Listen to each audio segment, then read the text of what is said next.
नमस्कार दोस्तों। आज की क्लास है राष्ट्रकूट वंश। जो राष्ट्रकूट है ये बादामी के चालुक्यों के सामंत थे और राष्ट्रकूटों के बारे में जो जानकारी है उनके जो स्रोत है इनके बारे में पढ़ते हैं। इतिहास के स्रोत।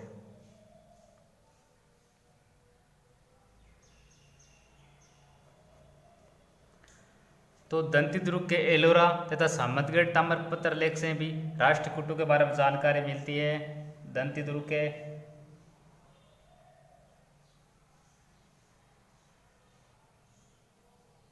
एलोरा तथा सामंतगढ़।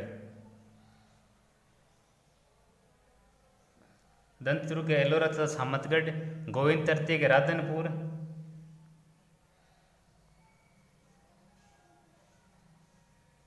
गोविंद तृतीय के राधनपुर, वाणी डिंडोरी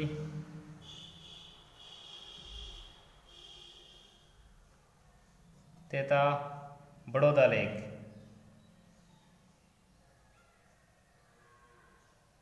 अमेक वर्ष का संजन लेक,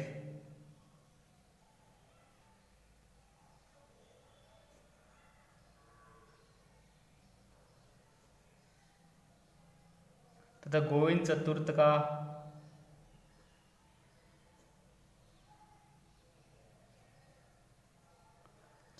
कम केम्बे तथा संगली लेक।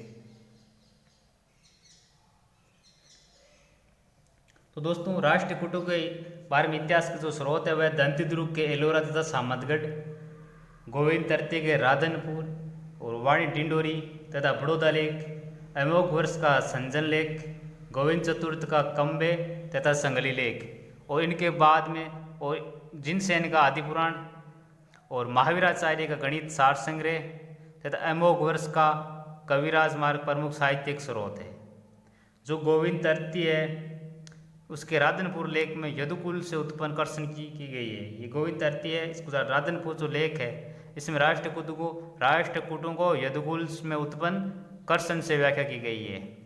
तो राष्ट्रकूटों के जो प्रथम ऐतिहासिक शासक होता है वो है दंती दुर्ग।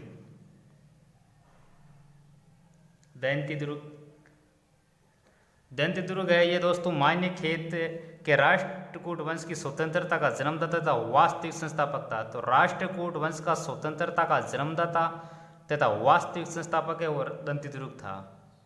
इसने दोस्तों दंती दुर्ग ने चालुक्य शासक विक्रमादित्य सेकंड के सामंत के रूप में अपना जीवन प्रारंभ किया था।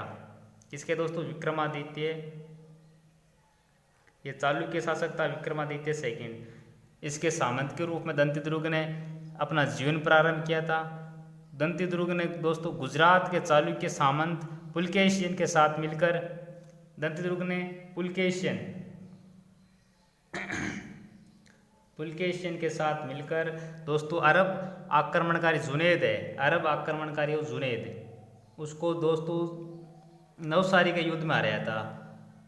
नवसारी के युद्ध में। तो दोस्तों ये दंती दुर्ग है ये चालुक्य शासक विक्रमादित्य सेकंड है, इसके सामंत के रूप में जीवन प्रारंभ किया था। दंती दुर्ग ने पुलकेशियन के साथ मिलकर अरब आक्रमणकारी जुनैद को नवसारी के युद्ध में पराजित किया था। तो इस पराजित करने के पश्चात विक्रमादित्य सेकंड ने पुलकेशियन को दोस्तों अविनाजाश्रय तथा चालुक्य अलंकार की उपाधि दी थी। पुलकेशियन सेकंड को क्या क्या उपाधि दी दोस्तों? यह अविजनाश्रय तथा चालुक्य कुलालंकार। तो विक्रमादित्य सेकंड ने पुलकेशियन को अविनजाश्रय तथा चालुक्य कुलालंकार की उपाधि दी थी और दंती दुर्ग है इसको पृथ्वी वल्लभ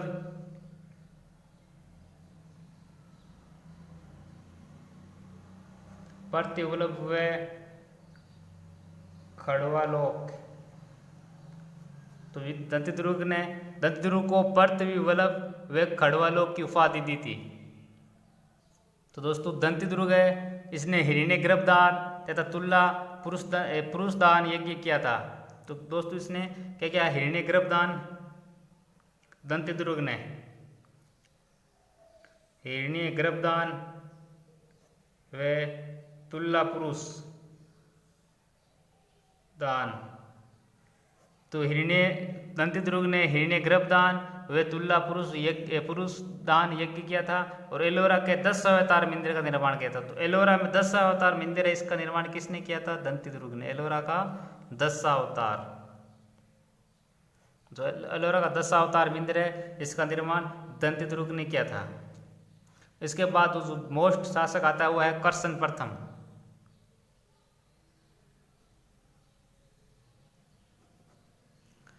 दोस्तों कर्सन प्रथम ने वातापी के चालुक्य शासक कीर्तिवर्मा द्वितीय को परास्त कर चालुक्य सत्ता का अंतिम रूप से समाप्त किया। चालुक्य सत्ता को अंतिम रूप से समाप्त किसने किया? कर्सन प्रथम ने। किसको पराजित करके? कीर्तिवर्मा द्वितीय को।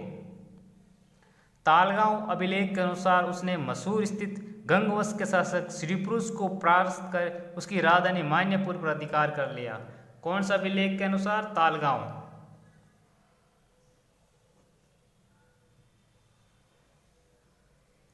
तालगांव अभिलेख के अनुसार दोस्तों किसने? कर्सन प्रथम ने मसूर में स्थित गंगवंश का शासक हो, गंगवंश का शासक था दोस्तों जो श्रीपुरुष। कर्सन प्रथम के बारे में बताया गया तालगांव अभिलेख में कि गंगवंश का शासक जो श्रीपुरुष है उसको पराजित करके इसकी जो राजधानी थी गंगवंश की या श्रीपुरुष गंगवंश की मान्यपुर, उस पर अधिकार कर लिया था। किसने? कर्सन प्रथम ने। कर्सन प्रथम की स्थायी कृति उसके द्वारा निर्मित एलोरा का कैलाश मंदिर है। तो एलोरा का जो कैलाश मंदिर है वो किसने बनाया? कर्सन प्रथम ने। और एलोरा का 10 अवतार मंदिर दंतिदुर्ग ने। तो इसने कर्सन प्रथम ने एलोरा के अंदर कैलाश मंदिर बनाया था।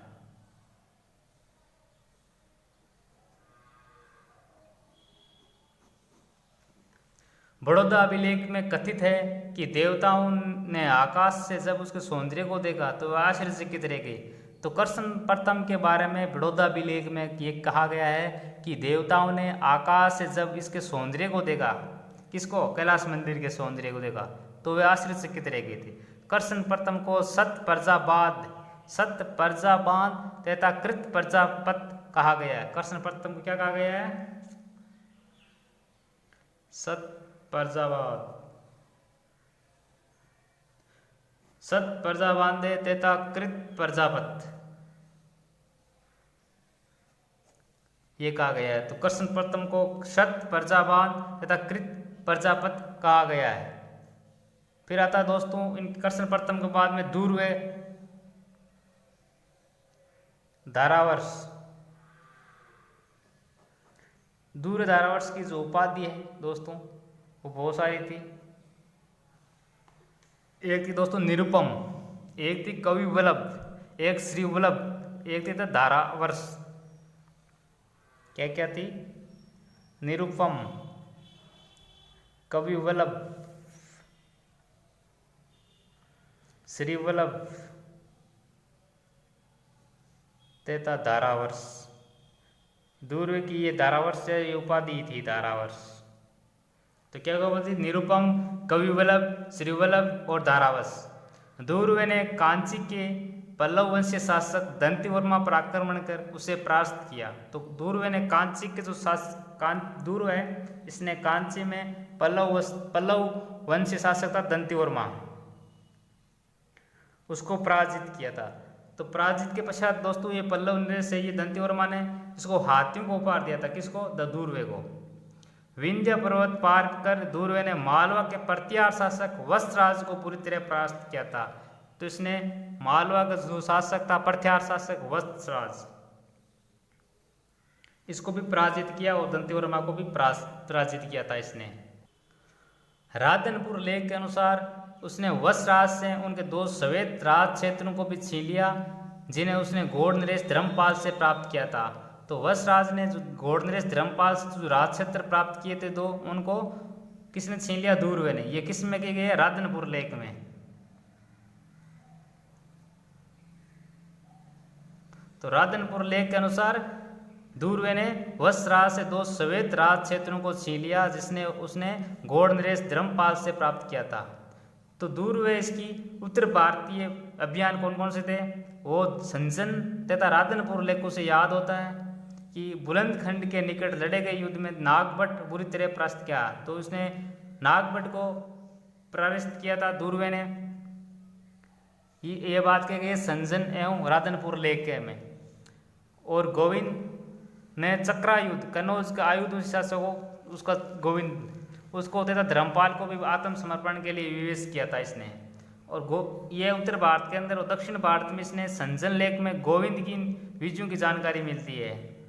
वाणी डिंडोरी लेक में उचित कहा गया है कि उसके राजा बनने के बाद राष्ट्रकूट अजय हो गए थे। दूर के बारे में बताया गया है वाणी डिंडोरी लेक में। वाणी डिंडोरी लेक है उसमें बताया गया है कि इसने राजा बनने के बाद राष्ट्रकूट है वो अजय हो गए, किसी से पराजित नहीं हुए थे। केनौज शासक चक्रायुद्ध तथा पाल शासक धर्मपाल को हराने तथा हिमालय तक पहुंच जाने के उपलक्ष्य में इसने देखो कनौज शासक चक्रायुद्ध और पाल शासक धर्मपाल को हराने के बाद हिमालय तक पहुंच गया था इसलिए। तो इसने बाद में कीर्ति नारायण तथा विक्रम की उपाधि धारण की थी। किसकी? कीर्ति नारायण तथा विक्रम की। तो कनौज को शासक चक्रायुद्ध इसको हराकर कीर्ति नारायण की उपाधि तथा पाल शासक जो धर्मपाल है उसको हराकर विक्रम की उपाधि धारण की थी। फिर दूर के बाद माता दोस्तों अमोघ वर्ष।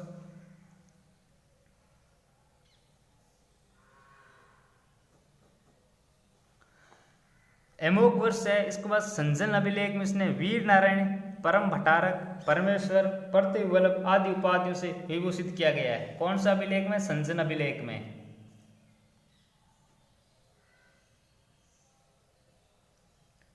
अमोघ वर्ष का ये संजन अभिलेख, इसमें वीर नारायण,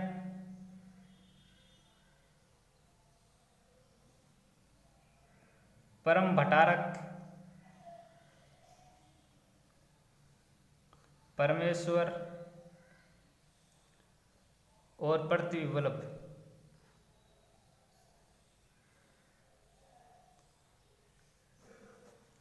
तो अमोघ वर्ष का संजन अभिलेख में अमोघ वर्ष को वीर नारायण, परम भटारक और परमेश्वर और प्रतिवल्लभ उपाधियों से विभूषित किया गया है।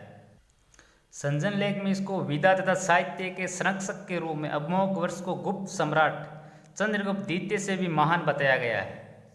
इसी लेख के अनुसार एक बार राज्य में महामारी भीषण अकाल पड़ने पर अमोघ वर्ष ने महालक्ष्मी दुर्गा को अपने बाएं हाथ की अंगुली काटकर भेंट कर दी। तो संजन अभिलेख में बताया गया है कि अमोघ वर्ष के शासनकाल में अकाल पड़ा था, तो इसने महालक्ष्मी दुर्गा उसको बाएं हाथ की अंगुली काटकर भेंट कर दी थी। अमोघ वर्ष के बाद माता दोस्तों कर्सन द्वितीय है। उत्तर पुराण के अंतिम रचयिता गुणचंद्र है जो उनके गुरु थे। तो गुणचंद्र है जो किसके गुरु थे? कर्सन सेकंड के। कर्सन सेकंड के जो गुरु थे गुणचंद्र, उसने रचित थी उत्तर पुराण। तो उत्तर पुराण के रचयिता गुणचंद्र उसके गुरु थे। दोस्तों इनके बाद मैत्रेय शासक है इंद्र तृतीय।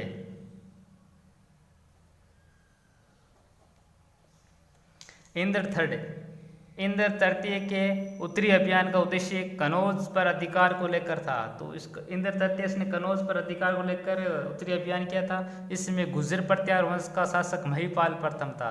तो महिपाल प्रथम के शासनकाल में इसने उत्तर भारत का अभियान किया था। गोविंद चतुर्थ के खम्भात अभिलेख तथा कन्नड़ कवि पंप के पंप भारत से इस अभियान की सूचना मिलती है। तो जो उत्तर भारत में इसमें कनौज पर अधिकार को लेकर जो अभियान किया था, इंद्र तृतीय ने कनौज पर अधिकार को लेकर अभियान किया था। उस टाइम शासक कौन था? महिपाल प्रथम। तो इस जानकारी है वो मिलती है दोस्तों गोविंद चतुर्थ के खम्भात अभिलेख। गोविंद चतुर्थ के खम्भात अभिलेख तथा कन्नड़ कवि पंप के पंप भारत अभियान, पंप भारत से इनकी जानकारी मिलती है। पंप भारत को दोस्तों विक्रमार्जुनी विजय भी कहा गया है। इंद्र तृतीय के बाद मतलब दोस्तों कर्सन तृतीय।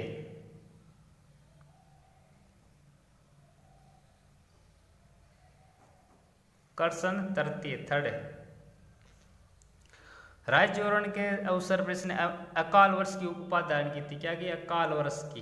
राज्य आवरण के अवसर पर इसने अकाल वर्ष की उपाधि धारण की थी। किसने? कर्सन तृतीय ने। पल्लव शासन का अंत कर चोलों ने धीरे धीरे संपूर्ण टोंड मंडल इस पर अधिकार कर लिया था।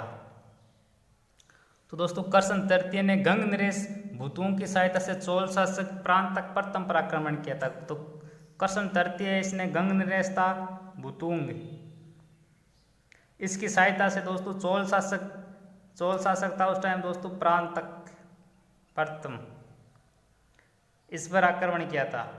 कोपम के युद्ध में चोल बुरी तरह से परास्त हुए। कौन से युद्ध में?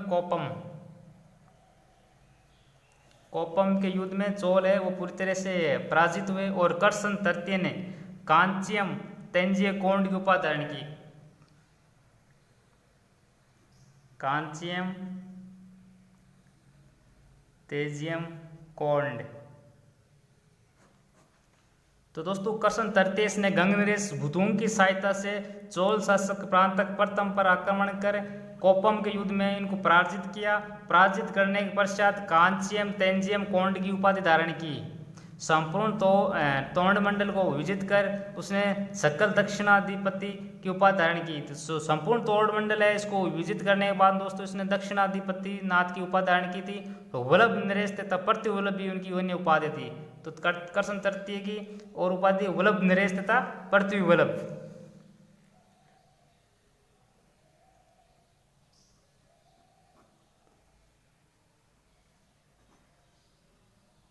तो वल्लभ नरेश और पृथ्वीवल्लभ इसकी अन्य उपाधियां थी। और करसन तृतीय इसके दरबार में कवि जुपोन ने कन्नड़ भाषा में शांति पुराण तथा पुष्पदंत ने ज्वाला मालिनी कल्प की रचना की। तो करसन तृतीय के दरबार के अंदर कविता पौन इसने कन्नड़ भाषा के अंदर दोस्तों शांति पुराण तथा पुष्पदंत नाम का एक कवि और था, उसने दोस्तों ज्वाला मालिनी कल्प।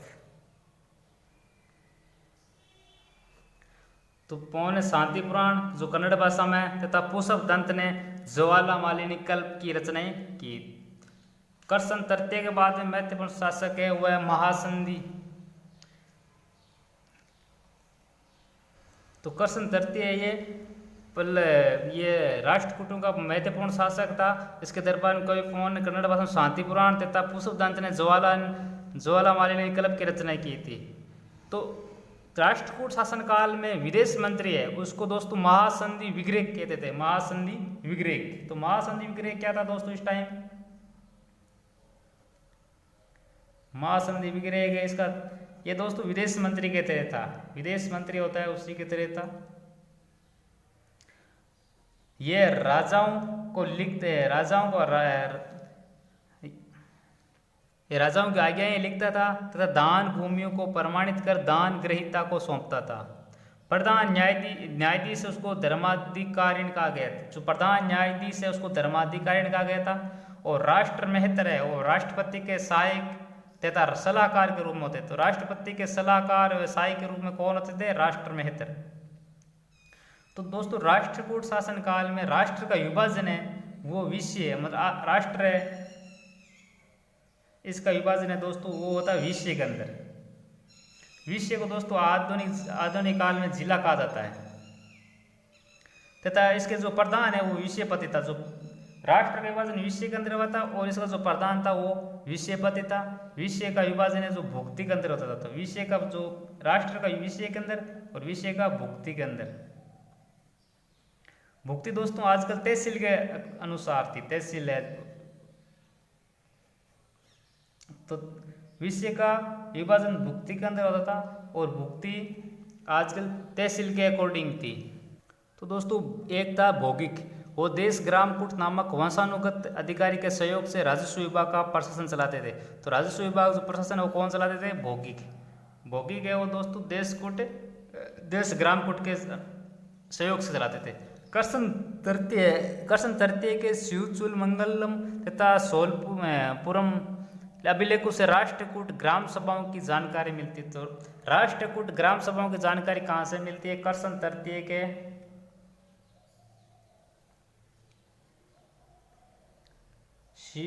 शिवचूल शिवचुल मंगलम तथा सोलपुरम अभिलेखों से। तो करसन तृतीय के शिवचुंगलम मंगलम तथा सोलपुरम ये अभिलेख है, इनसे राष्ट्रकूट ग्राम सभाओं की जानकारी प्राप्त होती है। अरब यात्री सुलेमान ने ग्राम न्यायालयों का उल्लेख किया है। तो राष्ट्रकूट शासन काल में अरब यात्री सुलेमान ने के अनुसार ग्राम न्यायालय उनका उल्लेख करता है। तो ग्राम न्यायालय का उल्लेख कौन करता है? सुलेमान। फिर दोस्तों ये राजस्व कहाँ से प्राप्त होते थे? तो राजस्व है दोस्तों राज्य की आय का प्रमुख स्रोत था। तो राज्य का आय का जो प्रमुख स्रोत है वो राजस्व कर था। ये भूमिकर है दोस्तों 1/4 था, 1/4 भाग। इसको उद्दक या ऊपरी कर भी कहा जाता है, उद्दक या ऊपरी कर।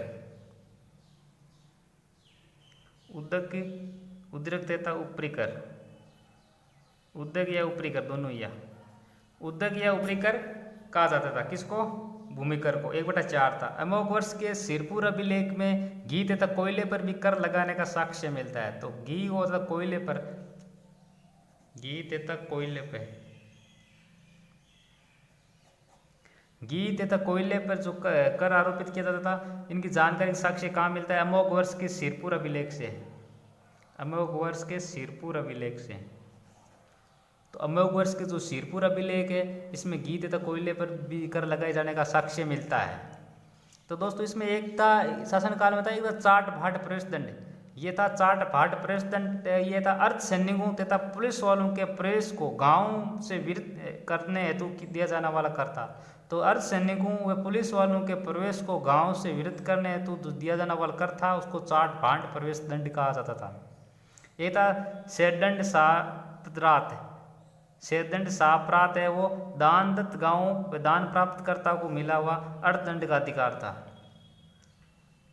तो राष्ट्रकूट शासन काल में सैन्य तथा पुलिस प्रशासन कैसा था? तो राष्ट्रकूटों की केंद्रीय स्थायी सेना का मुख्यालय वो मान्यखेत में था। तो केंद्रीय स्थायी सेना है, केंद्रीय स्थायी सेना है, उनका जो मुख्यालय वो कहाँ था? मान्यखेत के अंदर। इसी केंद्रीय बल को दोस्तों सिरभूत कटक कहा गया है या स्थिर भूत कटक। तो राष्ट्रकूट केंद्रीय सेना की स्थायी मुख्यालय कहाँ था? मान्यखेत। और इसी केंद्रीय बल को स्थिर भूत कटक भी कहा जाता है, स्थिर भूत कटक।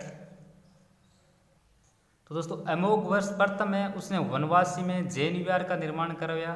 तो अमोघ वर्ष प्रथम ने कहाँ पर जैन विहार है उसका निर्माण कराया? अब वनवासी के अंदर। तथा अनेक जैन विहारों को दान दिया। अमोघ वर्ष प्रथम का गुरु जिनसेन। अमोघ वर्ष प्रथम में उसका गुरु का नाम क्या था? अमोघ वर्ष के गुरु का नाम था जिनसेन। इनका जो गुरु था वो था जिनसेन। तथा करसन सेकंड है उसके गुरु का नाम था दोस्तों गुणभद्र। तो करसन सेकंड के गुरु का नाम गुणभद्र और अमोघ वर्ष है उसका गुरु का नाम जिनसेन। तो राष्ट्रकूट शासन काल में साहित्य है उनके बारे में पढ़ते हैं अपन।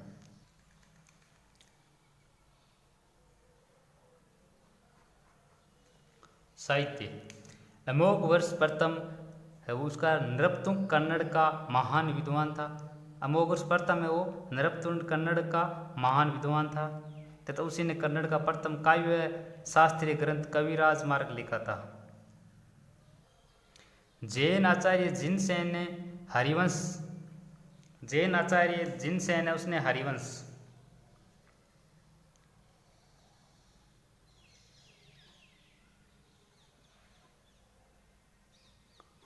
जिनसेन ने हरिवंश तथा पार्श्वव्यूध्य नामक ग्रंथ लिखे। तो जिनसेन ने हरिवंश तथा पार्श्वव्यूध्य नामक ग्रंथ लिखा था। तो हरिवंश और पार्श्वव्यूध्य जो ग्रंथ है उसका जो रचयिता कौन थे? वो जिनसेन थे। करसन तृतीय के शासनकाल में हलायुद्ध ने कविरेश्य नामक ग्रंथ लिखा था। करसन तृतीय इसके शासनकाल में दोस्तों हलायुद्ध ने कविरेश्य नामक ग्रंथ लिखा था। तो करसन तृतीय के शासनकाल में हलायुद्ध ने कविरेश्य नामक ग्रंथ लिखा था। शिवकोटि विरचित होड़ाराधन कन्नड़ साहित्य की प्राचीनतम गद्य रचना है। तो दोस्तों शिवकोटि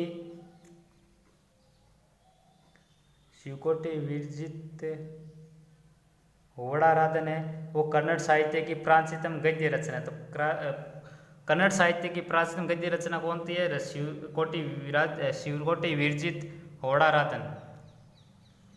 कन्नड़ साहित्य में त्रिरत्न हुए थे। कन्नड़ साहित्य में तीन, ये बहुत महत्वपूर्ण है। कन्नड़ साहित्य में जो त्रिरत्न हुए थे वो कन्नड़ साहित्य में त्रिरत्न कौन कौन से थे, ये कई बार पूछा गया है। तो दोस्तों ये त्रिरत्न है वो था दोस्तों पंप, पौन और रेना या रेन। तो पंप, पौन, रेन है ये कन्नड़ साहित्य के त्रिरत्न थे। ये राष्ट्रकूट काल के संबंधित थे। तो ये पंप, रेन, पौन है ये कहाँ किस शासन काल से संबंधित है? राष्ट्रकूट शासन काल से संबंधित है। इनको कन्नड़ साहित्य में त्रिरत्न कहा गया है।